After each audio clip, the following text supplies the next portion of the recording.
Election order copy, epic card తీసుకొని first polling officer దగ్గరికి రావడం జరిగింది. గొడుగు Pratap, part number 225, serial number 303. అతని యొక్క సీరియల్ నంబరు, పార్ట్ నంబర్ని గుర్తించినటువంటి మొదటి పోలింగ్ అధికారి అతని యొక్క సిగ్నేచర్ని ఫామ్ ఎనెక్సర్ 5లో తీసుకోవడం జరిగింది. ఎనెక్సర్ తీసుకున్న తర్వాత అతనికి ఓటు ఇష్యూ చేయడం జరుగుతుంది. ఎనెక్సర్ 5లో ఎలక్టర్ సంతకం చేయాలి. ఎడమ చేయి చూపుడు వేలు మీద ఇండిలిబుల్ ఇంక్ వేయడం జరుగుతుంది. అక్కడ తర్వాత మూడవ అధికారి దగ్గరకు వచ్చిన తర్వాత పార్లమెంటుకు సంబంధించినటువంటి 3 ఫామ్స్ ఇవ్వడం జరుగుతుంది. 3 ఫామ్స్లో 13A, 13B, 13C 3 ఉంటాయి ప్రధానంగా. 13B small cover, 13C big cover. Postal ballot paper మీద ఉన్న సీరియల్ నంబర్ని డిక్లరేషన్ మీద వేయాల్సి ఉంటుంది. బ్యాలెట్లో క్యాండిడేట్ ఉన్నటువంటి మనకి ఇష్టమైన క్యాండిడేట్ ఎదురుగా టిక్ కానీ క్రాస్ కానీ మార్క్ చేయాల్సి ఉంటుంది. టిక్ కానీ క్రాస్ కానీ ఏదైతే క్యాండిడేట్ ఉన్నాడో ఆ క్యాండిడేట్ ఆ గడిలో మాత్రమే, పక్క గడిలోకి పోకుండా ఆ గడిలోనే మాత్రమే టిక్ కానీ క్రాస్ కానీ చేయాలి. వేరే బి స్మాల్ కవర్లో ఉంచాలి.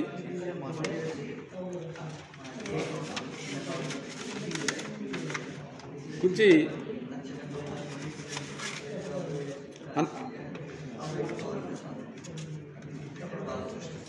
సిగ్నేచర్ ఉందో లేదో కంప్లీట్గా చూసుకున్న తర్వాత ఆర్ఓ గారి అడ్రస్ చూసుకున్న తర్వాత ఓకే అనుకున్న తర్వాత ఈ బ్యాలెట్ బాక్స్లో కంప్లీట్గా ప్లేస్ చేయాలి.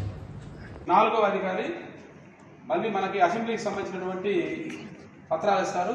ఈ పత్రాల్లో ప్రధానంగా మనకి డిక్లరేషన్ ఒకటి, బ్యాలెట్ ఒకటి, cover small cover, big cover మళ్ళీ ఇందాక ఎలా ఉన్నాయో అలానే ఉంటాయి. ఈ కవర్లలో మళ్ళీ నెక్స్ట్ మనకి గెజిటెడ్ ఆఫీసర్ దగ్గరికి వెళ్తే గెజిటెడ్ ఆఫీసర్ మన సిగ్నేచర్ తీసుకుంటాం. గెజిటెడ్ సిగ్నేచరు స్టాంపు 2 కంప్లీట్ అయిపోయిన తర్వాత ఈ డిక్లరేషన్ ఒకసారి మనం చూసుకొని దీని ఇట్లానే నచ్చిన అభ్యర్థికి ఎదురుగా టిక్ పెట్టడం లేదా క్రాస్ పెట్టడం, అంతేగాని మిగతా సింబల్స్ తోటి ఏం జోలికి వెళ్ళొద్దండి. ఓన్లీ టిక్ కానీ క్రాస్ కానీ పెట్టాలి. పెట్టిన తర్వాత ఈ బ్యాలెట్ని ఇదే విధంగా మళ్ళీ మడతపెట్టి ఈ బ్యాలెట్ని తీసుకెళ్ళి మనకి 2 కవర్లు ఉంటాయి. స్మాల్ కవర్లో ఈ బ్యాలెట్ ఉంచాలి.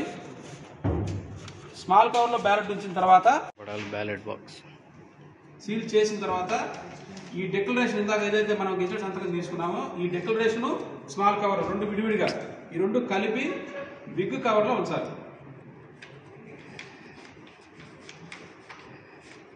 బిగ్ కవర్లో ఉంచిన తర్వాత ఈ బిగ్ కవర్ను కూడా మళ్ళీ సీల్ చేసేసేయాలి.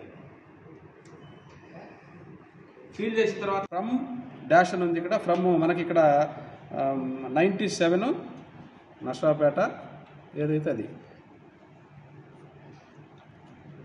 నర్సాపేట రాసి ఇక్కడ క్యాండిడేట్ యొక్క ఫుల్ సిగ్నేచర్ చేయాలి.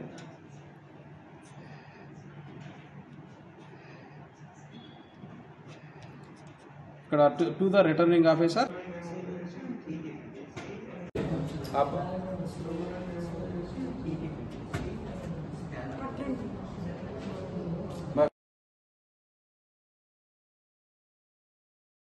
of water and in charge of register of water. So Annexure 4 ఎవరు మెయింటైన్ చేస్తారు? సో మీ దగ్గర ఈ 2 కూడా మీరే చూస్తారు. ఓకే, తర్వాత మీరేమో ఇండెలిబుల్ ఇంక్ వేస్తారు సెకండ్. ఓకే, మీరేమో in charge of ballot paper. So ballot పేపర్లో సీరియల్ నెంబరు, డిక్లరేషన్. సో ఇక్కడ డిక్లరేషన్ దగ్గర ఖచ్చితంగా ఈ సీరియల్ నెంబర్లు, ఈ కాస్ట్ బ్యాలెట్ నెంబరు మీరే వేయాలి. డేట్ ఎవరు వేస్తారు?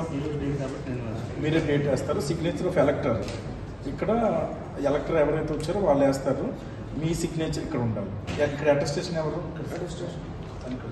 ఇక్కడ కాదు, ఇది ఇన్ఫార్మ్ ఓటర్. ఇది ఎవరు మీకు వస్తుంది ఇక్కడ signature of the ఎలక్టర్, signature of the attesting officer. ఇక్కడ ఎవరైనా కంపెనీ అని వస్తే ఇక్కడ వేస్తారు. సో మీరు మీ స్టాంప్ ప్యాడ్ అన్నీ ఉన్నాయా? మీ సీల్ ఉందా?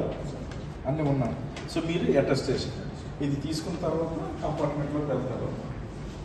కంపార్ట్మెంట్లో మొత్తం ఓటింగ్ అంతా వేసిన తర్వాత బయటకు వచ్చి గమ్ము అంటిస్తారు. సో గమ్ము అది అంటించిన తర్వాత ఇక్కడ బ్యాలెట్లో వేస్తారు. అంతే కదా. దెన్ సెకండ్ మీ సెకండ్ బ్యాలెట్ ఇస్తారు మీరు. ఇది సెకండ్ బ్యాలెట్ ఇది కవర్ ఇందాక డిక్లరేషన్ సేమ్ ఇందాకలాగే మళ్ళీ డిక్లరేషన్. మీరు సెకండ్ గెజిటెడ్ ఆఫీసర్, ఎలక్ట్రాన్ సంతకం పెట్టుకుంటాను. మీరు gazetted officer. So second gazetted officer మీరు సంతకం పెట్టి ఇక్కడ పోస్టల్ బ్యాలెట్ నెంబర్ అది ఇచ్చిన తర్వాత ఇక్కడ సెకండ్ ఓటింగ్ కంపార్ట్మెంట్లో ఓటు ఇక్కడ బ్యాలెట్ వేసిన తర్వాత సీక్రెట్గా అక్కడే ఇన్నర్ రన్లో అంటిస్తారు. సో బయటకు వచ్చి అవుటర్ రన్లో అంటించిన తర్వాత పోస్టల్ బ్యాలెట్లో వేస్తారు, ఇక్కడ బాక్స్లో వేస్తారు.